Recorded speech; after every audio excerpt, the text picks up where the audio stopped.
Health Watch is presented by UMass Memorial Health Care. Here, caring for you. We do see more injuries in the fall. I think there's a couple reasons for that. One is the volume of people playing fall sports. If you take the number of people that play soccer, that's just a huge denominator. And then you throw in football where lots of people get hurt.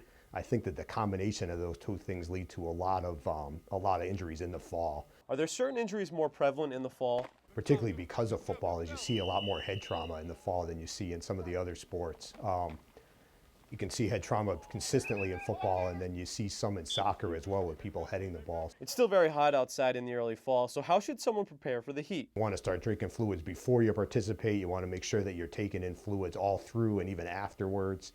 I think having done your strength and conditioning leading into that, make sure that you're acclimated to this kind of weather. Is there a recommended amount of liquids an athlete should have? You want to look at maybe 12 to 16 ounces of fluid before, and then probably 4 to 8 ounces for every 20 or 30 minutes of participation. For sprains and other similar injuries, heat or ice? For an acute injury, I would recommend ice all the time.